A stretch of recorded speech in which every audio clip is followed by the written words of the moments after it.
Hai semua, apakah kalian tahu pelecehan seksual? Pelecehan seksual merupakan tindakan yang melibatkan perilaku seksual yang tidak diinginkan, baik secara fisik, verbal, maupun non-verbal, yang melanggar hak privasi, merendahkan martabat seseorang, atau menciptakan lingkungan yang tidak aman dan tidak nyaman. Perilaku ini dapat terjadi di mana saja, termasuk tempat kerja, institusi pendidikan, lingkungan sosial, atau bahkan secara daring. Pelecehan seksual meliputi segala tindakan atau perilaku yang bersifat seksual yang tidak diinginkan oleh penerimanya dan menimbulkan rasa tidak nyaman, terintimidasi, atau direndahkan.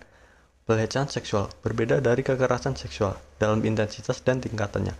Kekerasan seksual seperti pemerkosaan atau pelecehan fisik yang agresif umumnya memiliki konsekuensi fisik yang lebih berat. Tetapi pelecehan seksual juga berbahaya karena dampak psikologisnya yang signifikan.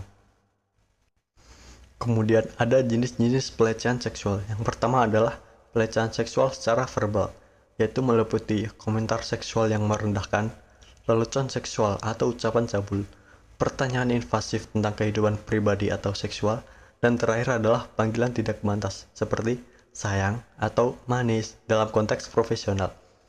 Kedua adalah pelecehan seksual dalam segi fisik, yaitu meliputi menyentuh tubuh seseorang tanpa izin, memeluk atau mencium secara paksa, melakukan gerakan seksual yang tidak diinginkan, merampas ruang pribadi, seperti berdiri terlalu dekat dengan maksud intimidasi. Yang ketiga adalah pelecehan seksual dalam bentuk nonverbal, yaitu meliputi tatapan berlebihan yang bermakna seksual atau menjurus, isyarat tubuh yang berkonotasi seksual, dan terakhir adalah menunjukkan materi pornografi secara langsung atau online.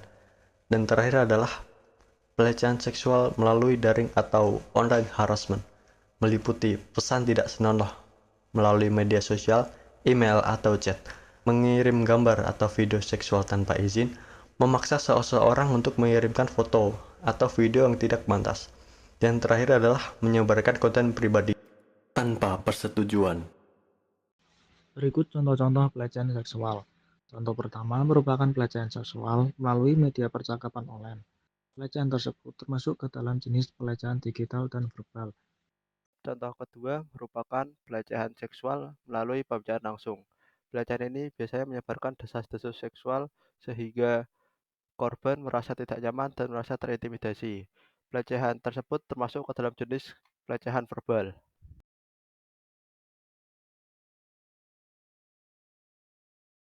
Contoh ketiga merupakan pelecehan seksual melalui media meja.